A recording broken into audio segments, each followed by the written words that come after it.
Olá, meu nome é Vicente de Paulo Nicolau. Nós vamos iniciar a disciplina de radiação térmica 1 com este vídeo e começando aí com os processos e propriedades na parte introdutória. As referências estão listadas no final do vídeo e seriam o Improperi de Witt, capítulo 12, Siegel and Hall, capítulo 2. De modo geral, se pode dizer que a radiação é o transporte de energia através de ondas eletromagnéticas ou fótons, né? E que a radiação pode ocorrer através de vácuo, não havendo necessidade de meio material. Como exemplo, nós temos aí a radiação solar que atinge a Terra. Outro ponto importante é que todos os corpos com temperatura absoluta não nula, acima de 0 Kelvin, emitem radiação térmica. Quanto emite, como emite, nós vamos ver mais tarde. A emissão se deve à mudança de nível de elétrons, isso para o ultravioleta visível. Se formos para o infravermelho, são mais moléculas que vibram e oscilam. Os dois mecanismos ocorrem de forma quântica, não contínua, né? A absorção ocorre de forma inversa através desse mesmo mecanismo.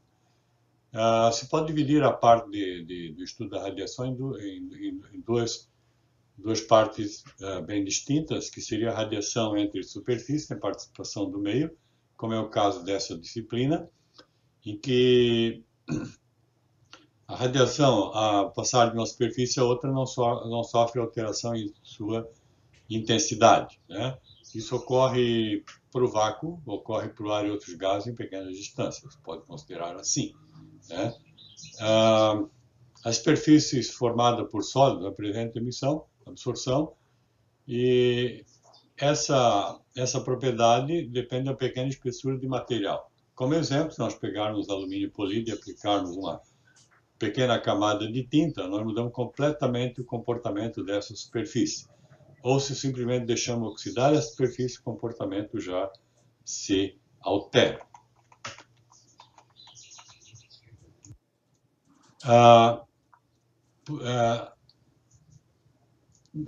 No segundo caso, então, a radiação de meio semi-transparente ou participante, esses meios, em princípio, podem ser delimitados por uma superfície, como uma placa de vidro ou de acrílico, ou não, né? Como uma nuvem, por exemplo, né?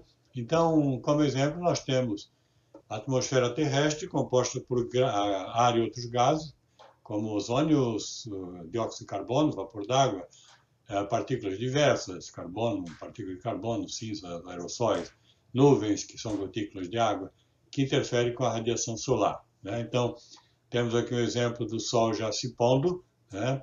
Radiação é um pouco avermelhada, né? Prepondera essa parte do espectro. Aqui o Sol já se pôs, então a parte avermelhada está ficando fraca. Acima nós ainda temos a parte azul e violeta, e mais acima já não temos mais radiação, né? Iluminando aí do Sol, o céu vai ficar escuro, né? Nessa outra foto nós temos então uma duna grande com um lago no interior, então uma mudança de cor, né? Aqui tem uma camada de nuvem bastante espessa já, em que a parte inferior da nuvem é mais escura, porque a radiação já foi espalhada para outras direções. A nuvem mais branca é porque a camada ainda é fina. Lá no fundo nós temos uma parte recebendo radiação solar direta, reflete bastante, né? E também temos um pedaço de céu azul que não sofreu influência de nuvens. Na foto seguinte nós temos aqui uma geleira, né, em que o gelo se precipita ao final da geleira, caindo sobre a água. Então nós podemos ver a coloração da água, a coloração do gelo, um pouco azulada, né? Também montanha, nuvem, né? Isso, então, sempre interferindo com a radiação visível, né, que vem do Sol, né? Nessa outra figura, a interação de um feixe de radiação, ou vários feixes aqui, com um sólido semi-transparente, no caso pode ser um prisma de vidro, né? E temos a refração nas superfícies, né?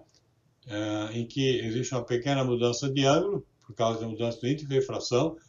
Nos 3 raios da direita aqui, então, ocorre refração total, né? Reflexão total, e depois a saída desses 3 raios do objeto, né? Aqui à direita nós temos a fabricação de objeto de cristal, um objeto de decoração, meio sendo trabalhado, né? Dá para ver a região em que está quente, né, com a emissão em vermelho, e as regiões externas já estão mais frias, não muito frias, pelo menos até uns 600 graus Celsius, em que a radiação ambiente se destaca, né? Quando a temperatura é alta, a radiação que domina é a radiação emitida pelo objeto. Ainda como exemplo, nós temos onde é que se deve considerar o meio como semi-transparente, né? Então, em equipamentos de alta temperatura, né, como fornos elétricos, fornos que ocorre combustão com óleo, com gás natural, GLP, né, fornos com a biomassa, carvão, o que seja, né, forno de alta temperatura, câmara de combustão de motores, né, de combustão interna, etc., né, são exemplos em que a radiação é importante, né, e deve ser considerada. Depende também da distância entre uma superfície e outra, né. Também isolantes aqui, que são isolantes térmicos, que são finamente divididos, né, a matriz sólida é bastante fina, né, então tem um gás ali no meio, ar ou outro gás, né, e a radiação é absorvida e espalhada através, né, desse meio. Então ele, além de bloquear a convecção, ele bloqueia a radiação, né, e reduzindo então a troca térmica, né. Aqui nós temos ainda fornos de alta temperatura, por exemplo, um forno de produção de fritas. Fritas, na verdade, é a base do esmalte cerâmico, né? E forno aqui no sul de Santa Catarina, da esmalte cerâmico. Aqui uma figura esquemática mostrando a entrada do material, né? Ele desce praticamente uma rampa, né? E à direita aqui existe um queimador, não está representado, a figura é mais simplificada. Esse queimador a gás natural, ele ataca, né, a chama ataca diretamente o material de entrada, que é um material em pó, né, sólido, e vai dissolvendo, vai fundindo esse material, e ele escorre pelo fundo do forno, tem um certo tempo de residência, e depois ele sai por uma bica aqui do lado de fora, que nós podemos ver na foto da direita, escorrendo aqui dentro de um tanque de água. Com isso ela se quebra e o material granular é transportado e vai ser enviado para o fabricante de piso, de telhas ou o que seja, né? Ou louça cerâmica, ou o que seja, né? Então, porcelana, né? Aqui nós temos uma participação muito importante das trocas radiativas, né? Temos gás que absorve, por exemplo, monóxido de carbono, a própria carga libera o dióxido de carbono, né? Temos monóxido, temos dióxido, né? E temos muita turbulência e temos ainda a combustão ocorrendo aqui no interior, temos a saída então pela chaminé. Na foto da direita temos um forno de produção de cristais, aqui de Murano, em Blumenau, Santa Catarina. É um forno com cadinho, né, alta temperatura, e o forno de fritas é de processamento contínuo, isso aqui é processamento por batelada, então tem um regime de trabalho diário, né? Uma parte do tempo é carregada, outra parte é fundida, outra parte o pessoal tira o material para produzir as peças, né? Então, assim, tem um ciclo de 24 horas. Tá? Nesse outro slide, nós temos como exemplo um forno túnel, né? Aqui um forno túnel usado, nesse caso, para produzir peças de porcelana. Isso aqui é a primeira queima de peças de porcelana, né? O forno túnel, basicamente, ele é dividido em 3 regiões. Então, a carga, né, em carros, né, se movimenta para a direita nessa figura, enquanto que os gases se movimentam em contracorrente para a esquerda, né? Aqui entra os gases de combustão, o ar de combustão, o gás para combustão e o ar, né, no ambiente. Então, nessa região existe a queima, e essa queima, esses gases de combustão andam ao contrário da carga para fazer o pré-aquecimento da carga, né?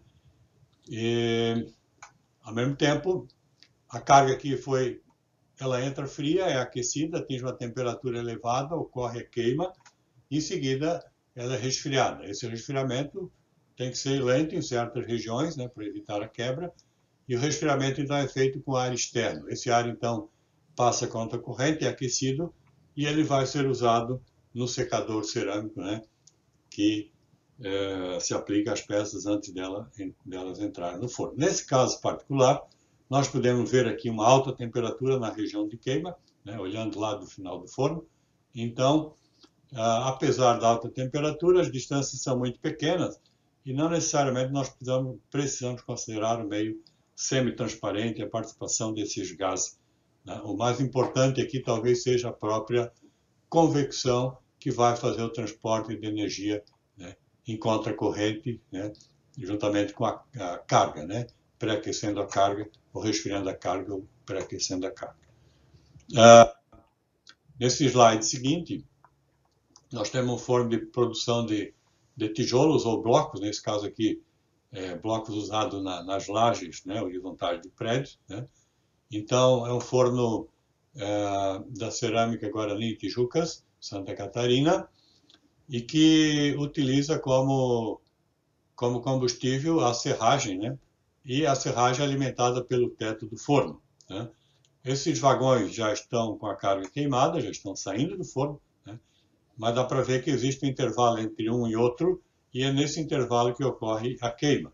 Quer dizer, ele anda em movimento não contínuo, né? Ele avança um vagão para que a queima ocorra no intervalo entre um vagão e outro, né?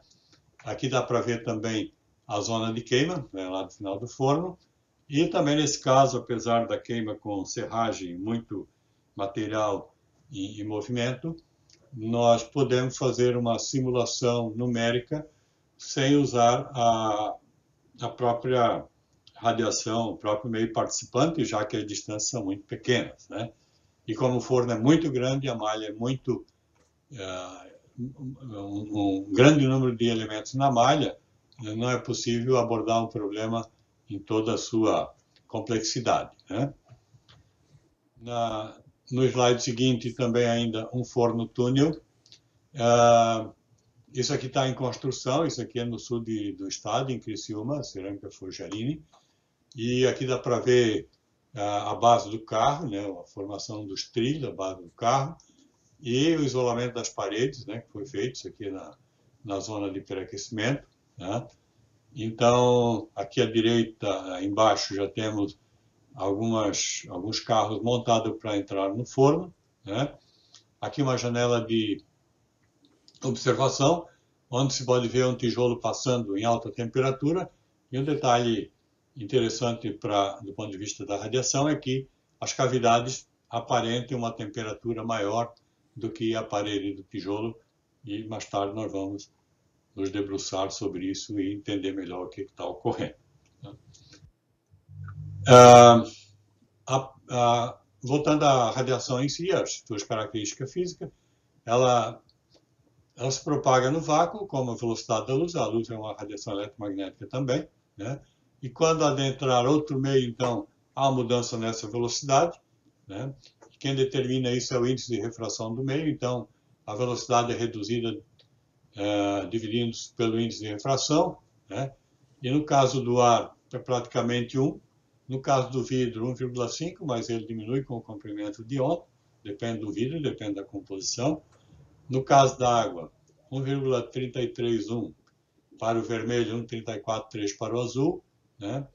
E nós temos aqui um exemplo, uma figura, um esquema em que ocorre a refração. Então, o raio chega com o ângulo θ em relação ao normal e muda para um ângulo Q quando entra no material, ou no meio que tem um índice de refração N.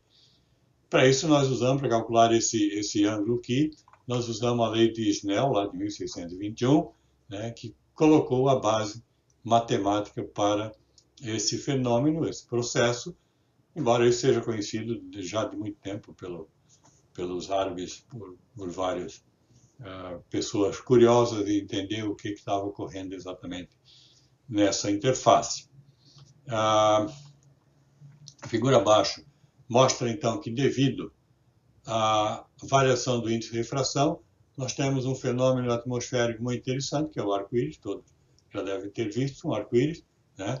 O primeiro arco, ele tem a cor vermelha sempre pelo lado de fora e a cor violeta e azul pelo lado de dentro do arco, né? Que dá para ver o outro arco, né? Isso aqui é numa catarata, onde tem a formação de gotículas de água, né? Então facilmente ocorre a formação de arco-íris. Nesse outro caso aqui, né? Dá para ver o segundo arco-íris, que então tem as cores invertidas em relação ao primário, ao primeiro arco-íris, né? Nessa outra foto dá para ver também o primeiro, um pouco fraco aqui o segundo arco-íris, né? Invertido.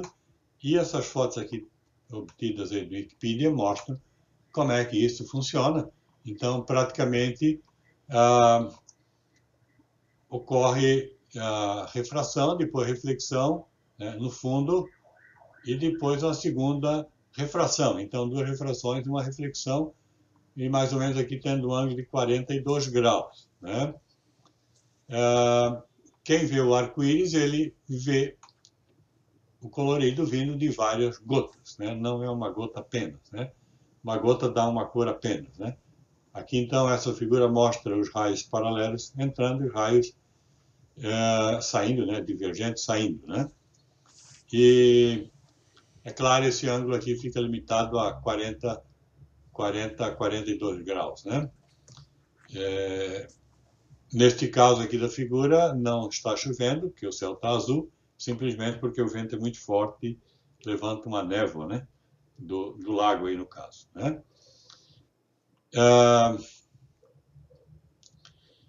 Voltando ainda à parte dos fenômenos da radiação, nós podemos usamos sempre aqui na parte térmica o comprimento de onda, né, que é C sobre a frequência, né? Então, o comprimento de onda nós podemos usar em micrômetro, nanômetro, né? C é a velocidade de propagação e Ni é a frequência que é dada em Hertz, né? Algumas áreas de estudo usam a frequência, né? Outras usam o comprimento de onda, outras usam ainda o número de onda, que é o número de ondas em 1 centímetro quadrado, 1 centímetro de comprimento, por exemplo, né? Número de períodos em 1 centímetro de comprimento, por exemplo, né? Então, quando se passa de um meio para outro, o lambda e o C pode variar, mas a frequência não varia, né? Então, alguns trabalham com a frequência por essa razão. Quanto transporta de energia uma onda? Bom, existe a equação que fornece isso com a constante de Planck, a equação da energia associada a um fóton, que é H vezes a frequência, né? Então, esse H é um número muito pequeno, quer dizer que o fóton é uma coisa muito pequena, né? Então, tão pequena que isso demorou muito tempo a descobrir essa grandeza, né? Por ser muito pequeno e não se ter os meios aí para pesquisar ou para medir, né? Aqui se fala em fóton e se fala em frequência, mostrando que a radiação pode ser vista do lado ondulatório ou do lado quântico, né, por fótons, mas é a mesma, são duas visões do mesmo fenômeno, né? O que é a radiação? Praticamente a radiação eletromagnética, ela é muito ampla, né? Aqui neste espectro eletromagnético, o título lá do Wikipedia está em espanhol, mas tem muitas figuras, né, e tipos de espectro desenhados, né, nos livros, na internet, que se pode usar, né? Então, aqui a visível de 0,4 a praticamente 0,7, que ele coloca 0,75, né, os 750 nanômetros, né? Ela está localizada aqui nesta região. Esta pequena região é onde nós temos a sensibilidade do olho, né, o olho humano, para ver as cores, né, da radiação, né? À direita nós temos o infravermelho, depois temos as micro-ondas, ondas de rádio, né? e assim por diante. Aqui o radar, o HF, VHF, onda curta, média e longa, né? Aqui o comprimento de onda já é de 1 quilômetro, né? Muito grande, né? Então, enquanto que aqui é de 0,4 a 0,7 micrômetro, aqui já está em 1 quilômetro, né? À esquerda nós temos o ultravioleta, podemos ter C, B e A, né? E depois o raio-X, depois os raios gamas e por último os raios cósmicos, né? Então, praticamente são tudo é radiação eletromagnética, mas na prática quem trabalha de um lado não trabalha, né, do outro. Então, o profissional ou pesquisador que trabalha com essa região, ele trabalha com antenas, trabalha com a parte de eletrônica, né, radar, ele não trabalha com raio-x, né, bem diferente, né.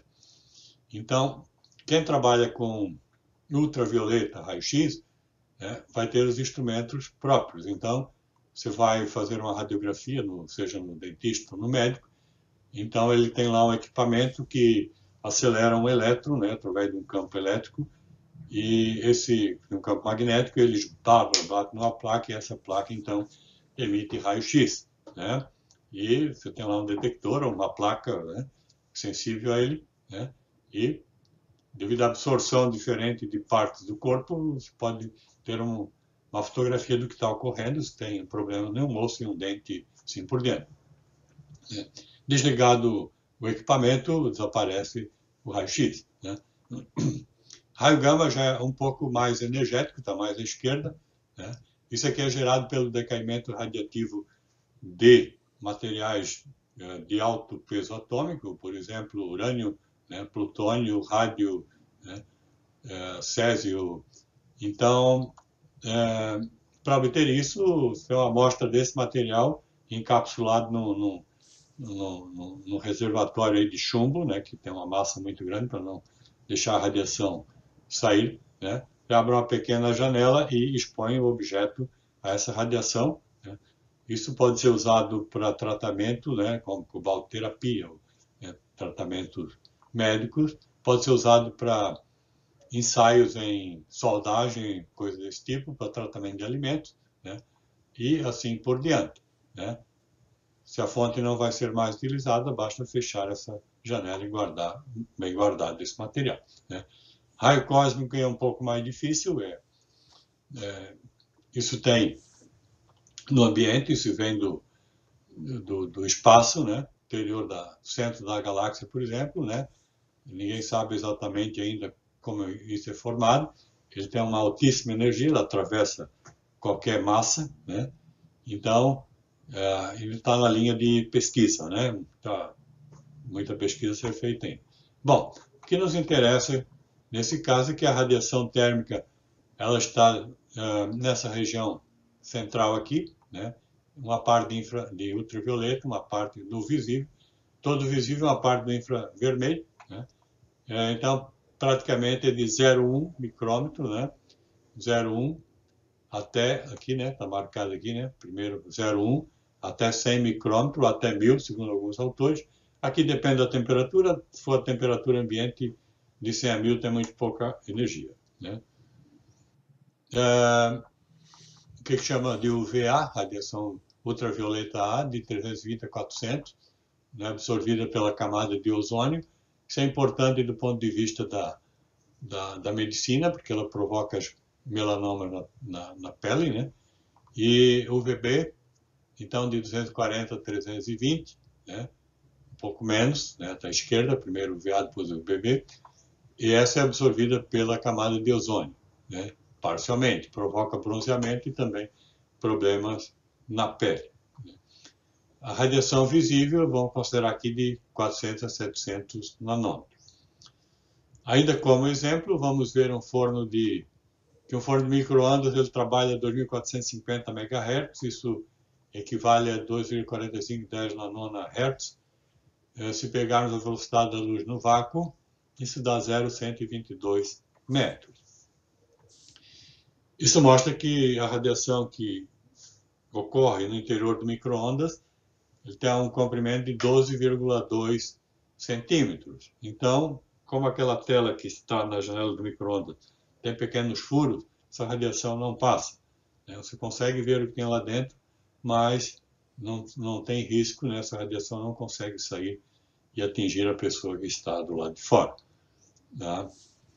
Ainda como exemplo, nós vamos ver aqui as cores, né, o espectro colorido aqui, então começa com violeta, laranja, amarelo, verde, o cian aqui é anil, né, como se chama anil, céu anil, azul e violeta ou púrpura, né? Então, os comprimentos de onda estão aqui, né?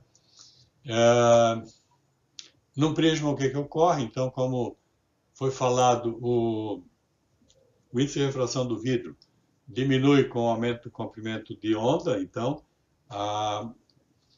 o maior desvio ocorre para o violeta, né, e o menor desvio para o vermelho. Né? Então, maior comprimento de onda, menor N. Né? Quando N for igual ao do ar, não ocorre desvio algum. O N for maior, então ocorre desvio em cada superfície, né? Quando passa de um meio para outro. Né? Quando entra no prisma, quando sai do prisma. Aqui está esquematizado. Então, a luz branca entra e ocorre refração, né? O vermelho tem o menor desvio e o violeta o maior desvio. Né?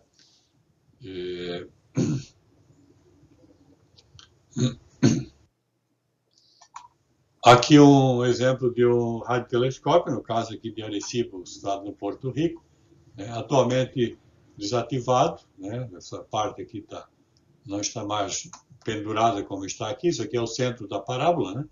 Então, o foco da parábola, então, ele foi construído em uma cratera e com isso ele recebe a radiação do espaço, é um radiotelescópio, trabalha nesses comprimentos de onda de 3 centímetros ao metro, né? Então, 3 a 100 centímetros, digamos, né? E, claro, você não pode movimentá-lo, ele avança conforme a Terra gira. Né? Também aqui se mostra um conjunto de radiotelescópios, né, usado na astronomia, né? E para observar o espaço, para receber sinais do espaço, por exemplo, né, um pulsar é uma estrela que emite, né, em radiação em ondas de rádio, né, e com isso, então, você pode observar o espaço através desse instrumento. Aqui tem em mais detalhe, né, aqui está o detector no centro, aqui no foco da parábola, né, e vários deles para funcionar em conjunto. Então, é como se aumentasse o raio, né, do conjunto todo, né, então aumentando o grau de detecção. Né. Isso aqui é uma antena parabólica para sinal de internet e TV. Também aqui tem o detector, né, e recebe sinal, né, um feixe quase paralelo. O que dá para ver aqui é que a antena é transparente, então não precisa de uma placa muito polida, basta uma simples tela, né, porque o comprimento de onda é grande, né, então não precisa de uma precisão um polimento muito grande nesse material. Né. Ainda falando de raios cósmicos, nós temos um observatório que é localizado em Malargüe, cooperação de vários países, inclusive o Brasil, e na Argentina, né, isso aqui, em Mendoza, na Argentina. Tá? Ele está situado aí nos Andes e é uma região bastante seca, né, e quase desértica. Né? Então, o objetivo é observar os raios cósmicos, né, de alta energia. Ele, na verdade, quando chega uma partícula dessa, um fóton desse, ele inicia um processo na atmosfera com várias partículas, né, atômicas, subatômicas, e isso é detectado, então, aqui em tanques, né, com água. Aqui também tem um sistema que detecta a própria reação, né, mas isso é muito complicado, né, ele tem 3.000 km² de área, né, e em média chega uma partícula por quilômetro quadrado por século, é muito pouco, né? Então, Ah, já este aqui é um pouco diferente, um pouco mais perto do visível, né? Nós já vamos ver, é chamado VLT, o Very Large Telescope, né? Chamado de European Southern Observatory no Cerro Paraná, no deserto do Atacama, no Chile, né? Então ele tem espelho de 8,2 metros de diâmetro, né? E são 4, né? O nome deles aqui em língua Mapuche, né? E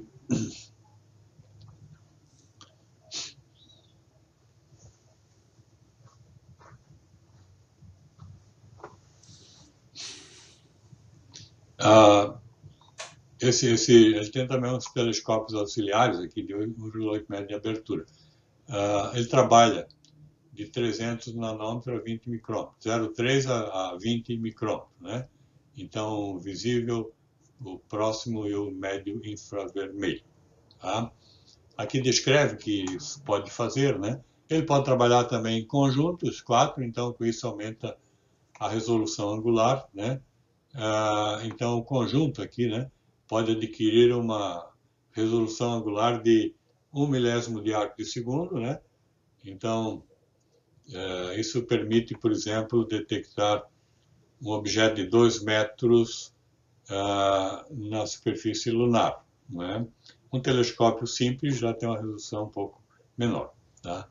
Esse feixe aqui de amarelo de sódio é para levar em conta a interferência da atmosfera, embora tênue sempre tem referência, né? Aqui é um lugar seco e longe de muita iluminação urbana, né, que prejudica aí o sinal, né, que chega até esses telescópios. Um outro experimento bastante interessante, chamado de SOFIA, Stratospheric Observatory for Infrared Astronomy, então essa sigla, e ele é montado dentro de um avião, de um Boeing 747, né? Abre-se uma porta traseira e se expõe aqui o telescópio, né? E logicamente o avião está voando, no início da noite ele levanta voo, a equipe interna fazendo seu experimento, e é traçada uma rota de maneira que ele possa rastrear sempre um determinado ponto do espaço, né? E mesmo que o avião balance, o sistema ali de tracking faz esse foco, né? Então, ele pode trabalhar de 0,3 a 1,1 micrômetro, né? Também no infravermelho de 1 a 655 micrômetros, né? Então, isso aqui é praticamente para nuvens, né? Nuvem de gases que emite no infravermelho, que não é possível ver com a parte óptica dos telescópios, né? Isso aqui já tem a parte visível, né? Para quem vai trabalhar na astronomia, então, isso aqui mostra, esse gráfico do Wikipedia mostra a janela de transmissão atmosférica, né? Então, o gráfico aqui é chamado de opacidade, né? Então, raio gama, raio X, ultravioleta, tudo isso é bloqueado pela atmosfera, consegue chegar alguma coisa na superfície na parte visível, conforme mostra a figura, né? Aqui até 10 tem alguns espaços, né? De 8 a 14 é o que as câmeras, a maior parte das câmeras usam, né? Que trabalha a baixa temperatura, né? De 8 a 14, então elas conseguem trabalhar nessa região, né? E aqui, claro, tem mais um bloqueio, uma região de bloqueio. Nessa região é a região de ondas de rádio, né? Então, se quiser trabalhar nessa região, tem que trabalhar fora da atmosfera, em órbita, né? E aqui se dá para trabalhar diretamente do chão, né? Porque a atmosfera é transparente às ondas de rádio, né? E algumas ondas de rádio elas são refletidas na ionosfera, né? Mas nem toda, a maior parte passa, né? Então, essas ondas curtas, por exemplo, você consegue ouvir rádio de outro país simplesmente porque reflete na atmosfera. Planeta como o planeta Vênus, que tem uma atmosfera muito espessa, você não consegue fazer nenhuma pesquisa nem no visível, nem o que seja aqui, simplesmente você tem que partir para radar, né? Então, é feito, põe uma nave em órbita e faz uma varredura de radar da superfície para descobrir qual o relevo dessa superfície do planeta, né? Onde tem vulcões, montanhas, assim por diante, né? Então, pessoal, nesse último slide temos a bibliografia básica da disciplina, que é constituída dos livros do Siegel e Howell, Thermal Radiation Heat Transfer, estou usando a terceira edição. Micropera e DeWitt são várias edições, a escolher elas não mudam muito. Como bibliografia complementar, tem aqui uma lista que uma vez ou outra a gente usa para buscar algum resultado. Ok?